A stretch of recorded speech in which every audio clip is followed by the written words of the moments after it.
انت الشعور ده اللي هو انت تبقى انت عايز تذاكر، عايز تبدأ، عايز تفتح مثلا مشروع وتبدأ تحقق ذاتك وتشتغل ويبقى معاك فلوس عموما.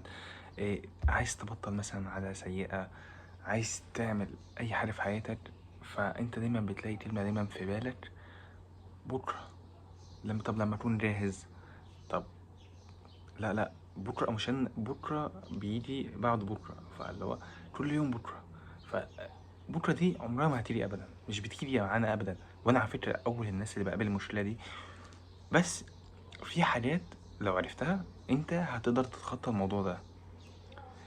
في النهاية ما تنساش سبسكرايب دلوقتي للقناة، عشان هننزل فيديوهات كتير عن تطوير الذات، وفي سلاسل كتير حلوة جدا هتنزل الفترة الجاية، وهنبدأ نتعلم انجلش سوا، وفي تدريبات وفي حاجات كتير جدا. بس فما تنساش تنزل سبسكرايب. وكل سنة وانتم طيبين، وإن شاء الله العيد الجاي تكون تخطيت موضوع الكسل ده، وتكون تبدأ تحقق ذاتك وتعمل حاجات كتير في حياتك. فهنبدأ دلوقتي، وأنا مبسوط إن أنت معايا دلوقتي في الفيديو.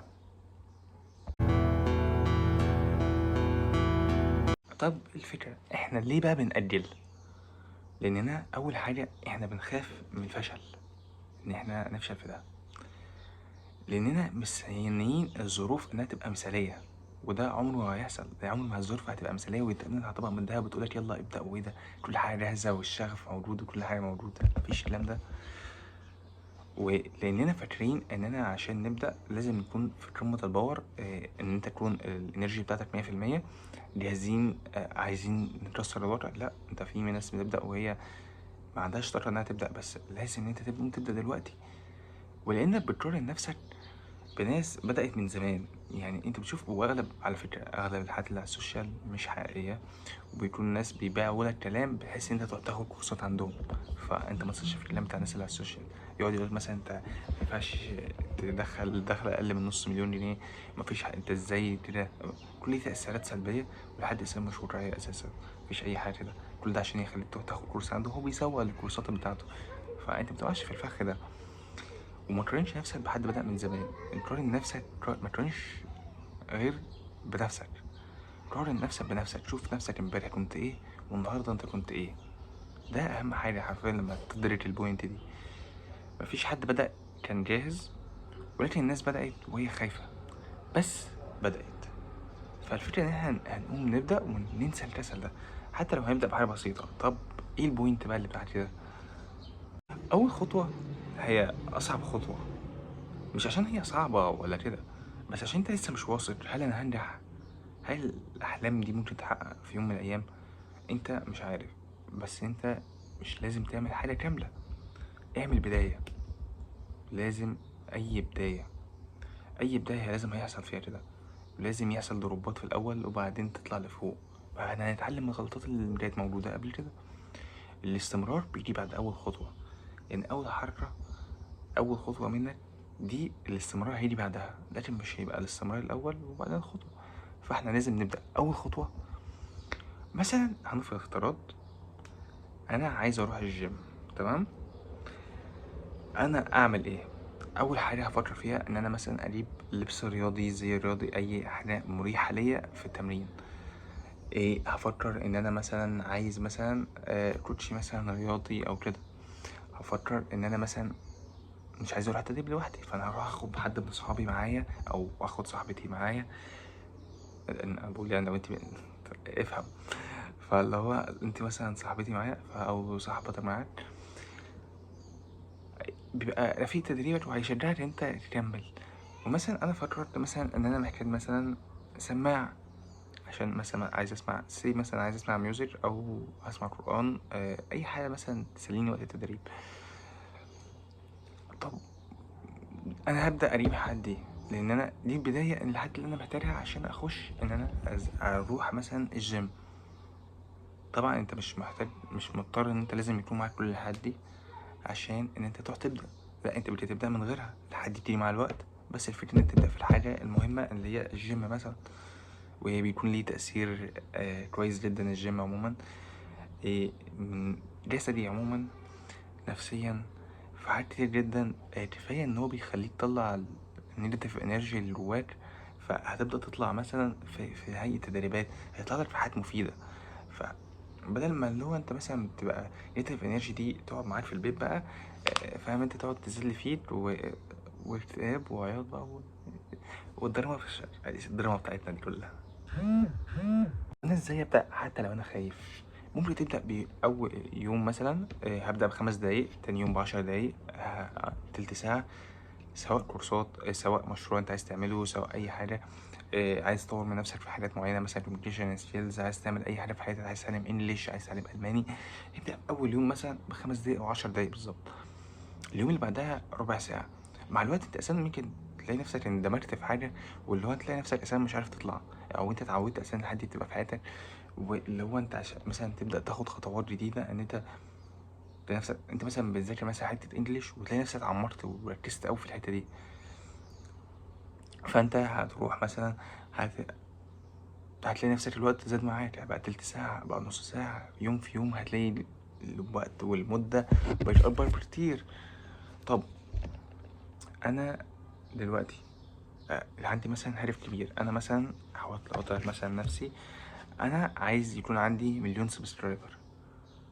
أنا ما ينفعش ان انا اقول اول حاجه انا هعملها يلا انا هجيب دلوقتي 1,000,000 سبسكرايبر ولازم هجمعهم دلوقتي، مفيش الكلام ده. انا بقسم اهدافي، الهدف الكبير اللي هو مثلا 3 مليون سبسكرايبر، ان انا اقلم لهم مثلا اول حاجه هدف صغير، ان مثلا اول حاجه هوصل 1000، ثانيا هوصل 5000 مثلا، بعدها هوصل 10000، بعدها ممكن اوصل 50000، بعدها 100، بعدها مثلا ربع مليون. انا بدرر الهدف لنفسي. انا لو حطيت الهدف نفسي مليون ولا نفسي ان انا ما فيش اي تقدم، ما وصلتش المليون بسرعه، انا هيجيلي اكتئاب. لا بس انا بحط الهدف، يعني الهدف الكبير مليون، احط اهداف صغيره انها توصلني للهدف الكبير. دي لما انا جيت اطبق الموضوع على نفسي. طب انا دلوقتي سيب الكمال، ابدأ بأي حاجة حتى لو هي بسيطة. زي مثلا انت عايز تفتح مشروع، فهبدأ مثلا اشوف فيديو، ما تستناش راس المال، شوف فكر مثلا مين يبقى ممكن يبقى معاك. انت مثلا عايز تبدأ يوتيوب، ابدأ من الصفر، مش لازم يكون معاك انت مش شايف عندي مثلا اضاءات كتير، ولا في اي حاجة عندي، او مايك ما فيش اي حاجة، بس مع الوقت ممكن اعرف اجيب الحاجات دي. في حاجات بتساعدك كتير مع الوقت، بس الفكرة ان انت تقوم تبدأ دلوقتي. انا بقولك انا حطيت الموضوع ده على نفسي، ده اللي حصل معايا. وبعدين مثلا في ناس مثلا عشان تشتغل او تروح تشتغلي في وظيفة او عايزة مثلا تعملي مشروع او كده. في ناس تقولك مثلا انا عايزة افتح مثلا براند هوديز، فانا عشان افتح براند هودي انا هجيب قماش، عايز معدات، عايز أداة تصوير، عايز حد يمنتج لي حديد، عايز اعلانات، عايز حاجات كتير جدا، فاهم انت. يقولك انا عايز مثلا مصانع كمان، إيه لا انا عايز ديزاين، حد يعمل لي ديزاينز للهوديز بتاعتي. فتح على نفسه حاجات كتير جدا جدا جدا جدا. ومثلا يبص مثلا للفلوس اللي معاه يلاقيها مثلا مثلا معاه 5000 مثلا، او 3000 مثلا، بيقولك لا انا مش هبدأ، انا كده معيش فلوس اللي هي كافية، لا انا مش، انا عايز اعمل حاجة كبيرة جدا، عايز اعمل باكجينج، وعايز اعمل احط اللوجو بتاعي، وعايز فاهم انت اوزع هدايا، وعايز اعمل مسابقات، وعايز اعمل ما فيش، مش انت مش هتخش على بوينت العالية قوي دي من اول يوم. مش هتطلع، بتبقى انت في الصفر وعايز تطلع بوينت الاعلى فوق خالص.